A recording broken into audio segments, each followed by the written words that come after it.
Inter de Milán y PSG mañana se juegan levantar una orejona al cielo de Múnich y hoy tocaba analizarlo todo.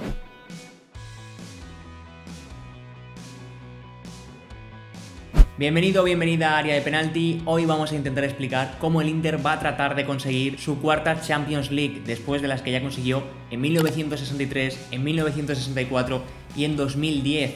Para Lautaro, por ejemplo, es un sueño conseguir la orejona y ya ha dicho en rueda de prensa que le encantaría salir en los pósters y levantar esa Champions como Zanetti, esa última Champions que el conjunto nerazzurro levantó en Madrid, en el Santiago Bernabéu, al vencer al Bayern de Múnich, precisamente el equipo al que pertenece el estadio donde va a jugar esta final contra el conjunto de Luis Enrique. El Inter en Champions es cierto que ha ido un poco de más a menos, sobre todo en cuanto ha ido subiendo la curva de dificultad en los equipos que le han tocado en las últimas fases.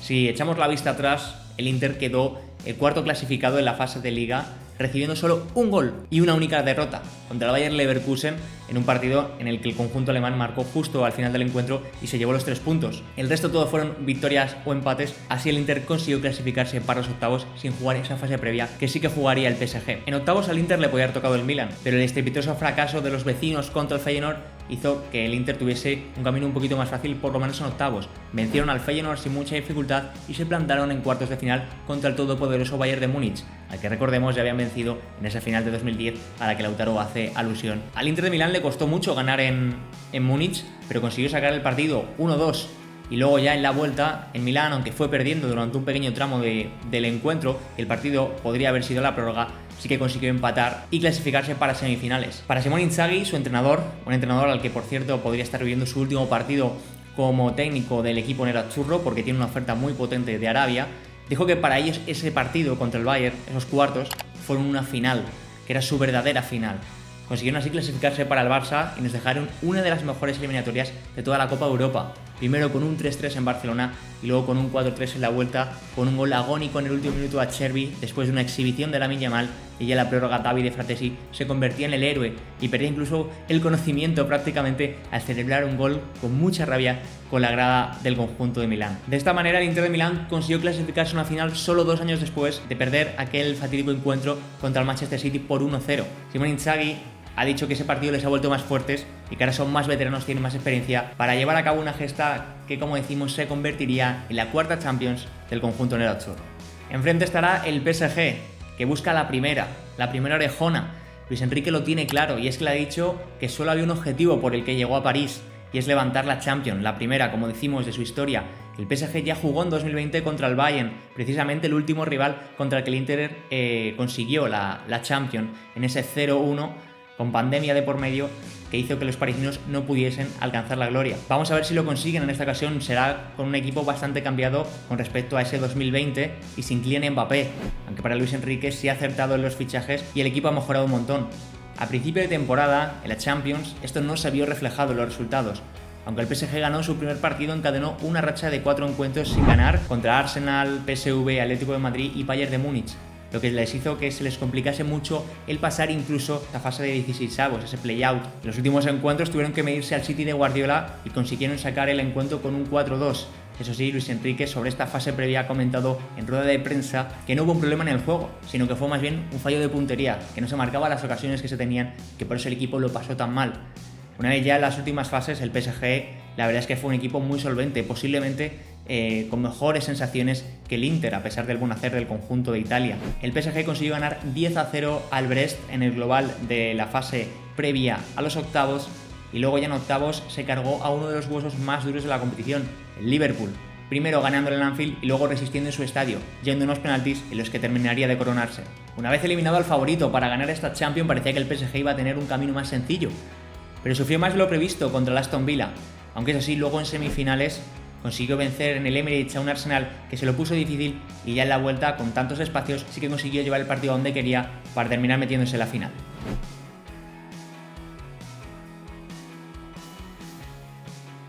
En la competición doméstica sí que hay un cambio bastante sustancial.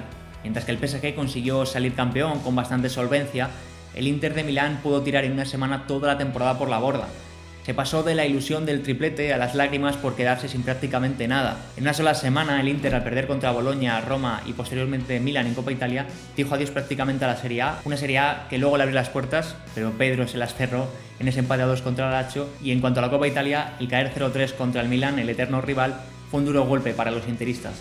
Aún así se repusieron, sacaron el partido contra el FC Barcelona de una manera sensacional y se colaron en la final. Eso sí, dejando algunas dudas, con varias lesiones importantes como la de Lautaro o Pavard, y luego también renunciando a un triplete que, por cierto, Mourinho dijo que se alegró un poco porque dijo que el triplete era suyo, ese triplete de 2010, el que venimos comentando. Y como decíamos, el PSG todo lo contrario. La escuadra de Luis Enrique, es verdad que con un presupuesto mucho mayor que el de sus rivales en Francia, lo ha conseguido ganar todo allí. La Liga con mucha solvencia, la Copa en el último partido goleando sin mucho brillo a un Stade Reims que nada pudo hacer, y por supuesto la Supercopa de Francia. Pero es que además el conjunto de Luis Enrique ha conseguido batir un récord al sumar más de 38 partidos sin perder fuera de casa, algo que solo había hecho el Milán durante las temporadas 1991 y 1993. Esto habla de la solidez y la fuerza que le ha dado Luis Enrique a este París, que podría hacer el triplete y que podría ganar su primera Champions.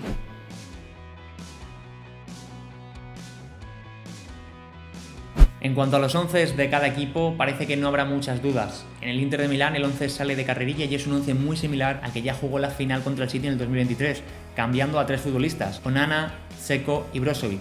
Y eso sí, Darmian, que a priori estará en el banquillo. Por lo tanto, el Inter a priori partirá con Sommer en portería. La duda la tendremos en el central derecho, vamos a ver si Pavard llega o no. El héroe contra el Barça, Chervi, en el puesto de central en el medio, y en la izquierda Bastoni, un futbolista que va a aportar muchísimo en salida y que va a ser una de las claves del encuentro.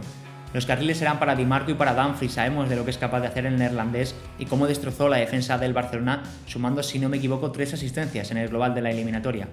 El centro del campo también sale de carrerilla, con Çalhanoğlu haciendo esa función más de regista y de medio centro, y luego esos dos interiores como son Mkhitaryan y también Nicolo Varela.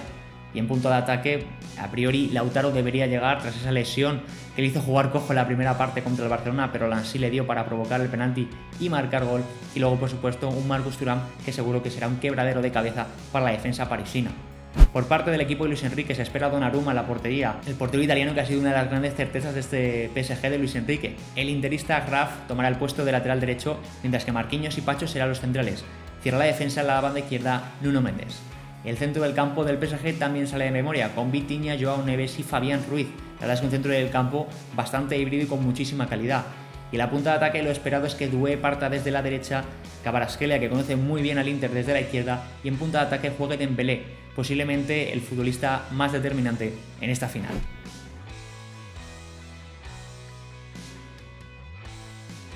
Aunque si nos fijamos en cuanto a lo que es el equipo, ha cambiado mucho el PSG del 2020, plagado de individualidades, al PSG actual. Hemos comentado que Dembélé es la pieza más diferencial, es la pieza que puede romper defensas, que tiene más calidad, pero también es cierto que el PSG de Luis Enrique es muchísimo más equipo que el que era el del 2020. Es un equipo mucho más robusto, aunque quizá no llega a uno de los puntos fuertes del Inter, que quizás no tener tanta individualidad, pero es un equipo muy compacto. Como ya han dicho los entrenadores, todo va a depender de quién marque el primer gol y qué decide hacer. Yo tengo mucha curiosidad por saber si el Inter va a ir a presionar como hizo la primera parte contra el Barça y la segunda, sobre todo al inicio de los primeros tiempos, porque ahí vimos un Inter bastante cómodo, aunque luego achacó el desgaste físico y le costó más acabar el partido. Siendo una final, yo creo que el Inter, además al tratarse de un equipo italiano, será mucho más conservador y le cederá la pelota al PSG. Ahí vamos a ver una de las claves del partido. Vamos a ver con qué velocidad es capaz de jugar el equipo de Vitinha, el equipo de Joao Neves, el equipo de Fabián, cómo pueden acelerar la jugada y sobre todo si le consiguen dar ventaja a Kvaratskhelia, a Dembélé y a Doué. Recordemos que son tres delanteros muy buenos con espacios, que son tres delanteros muy buenos en la calidad individual, pero enfrente van a tener una de las defensas más potentes de Europa, que además va a estar escoltada por dos carrileros con muchísimo recorrido, tanto para arriba como para abajo, y con las ayudas constantes de los tres centrocampistas. Vamos a ver qué pasa con Dembélé en esa posición de delantero, sabiendo que Dembélé no es un nuevo al uso. Vamos a ver a Chervi si le sigue, si no le sigue. Por supuesto, yo creo que uno de los puntos fuertes del partido va a estar en la banda izquierda, en clave Inter, o en la derecha, en clave PSG.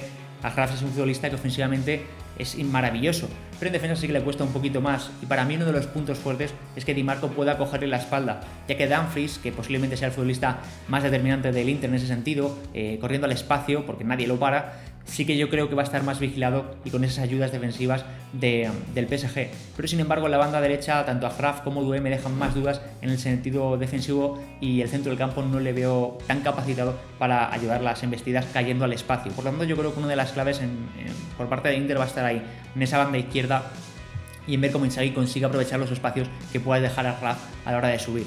Por supuesto, los porteros serán clave. No se entiende ni que PSG ni que Inter de Milán hayan llegado hasta aquí sin Donnarumma, siendo espectacular, salvando incluso los penaltis, y sin Sommer, esencial en ese partido contra el Barça, sacándole manos imposibles a Lamine Yamal. También puede desequilibrar el partido, puede desequilibrar una final que posiblemente sea cerrada el balón parado. Sabemos que el Inter ha hecho mucho daño, incluso marcándole varios goles al FC Barcelona. Por lo tanto, yo espero una final bastante cerrada, una final con mucho miedo por parte de ambos equipos. Al final hay que recordar que el PSG se está jugando su primera Champions, y hay que recordar que el Inter se está jugando el no llevarse nada, el perder Liga, Copa y Champions. Por lo tanto, creo que los dos tienen mucho que perder. Posiblemente el PSG sí que venga con más ilusión, pero el Inter no quiere perder toda esa satisfacción que tenía por el mes de abril y tirarlo todo en mayo. No sé, yo espero un partido bastante cerrado y donde creo que las individualidades van a ser quien marque la diferencia.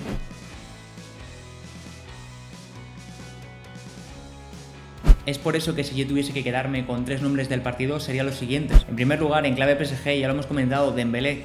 Es el futbolista llamado a hacer historia, el futbolista que ahora mismo tiene más opciones para llevarse el Balón de Oro. Si el PSG gana la Champions, Dembélé será el Balón de Oro, aunque creo que es más importante que el francés le lleve esa copa, esa bonita copa, al equipo de su país. Y en clave interista yo destaco 2 nombres, con permiso de Bastoni, que creo que también será esencial en la salida de balón en la Azzurra, aunque como digo considero que el PSG tendrá más el balón. En primer lugar, Sommer. Yo no veo al Inter de Milán ganando la Champions si no es gracias a una gran actuación de Sommer. Y la otra, lo que comentaba, más en el aspecto táctico, creo que Dumfries estará muy vigilado, creo que Marcus Thuram también, y creo que es verdad que Lautaro es un futbolista diferencial, pero vamos a ver cómo llega a la final. Por eso mi nombre para esta final va a ser Di Marco. Considero que es el que tiene el poder de aprovechar los espacios que pueda dejar a Graf y las pocas ayudas que quizá dé Desiré Doué en esa banda derecha del PSG. Esos serían mis 3 nombres, este sería mi análisis de lo que creo que va a pasar. Sinceramente va a ser un partido muy emocionante, muy vibrante, aunque yo espero que sea bastante tenso, con bastantes faltas, con bastantes pérdidas de tiempo. No creo que veamos otra vez un Barça-Inter, pero bueno, lo disfrutaremos un montón y seguramente estemos desde Milán para contarlo. Así que déjate un like, suscríbete al canal, activa la campanita, que dentro de poquito contaremos quién ha ganado esta Champions.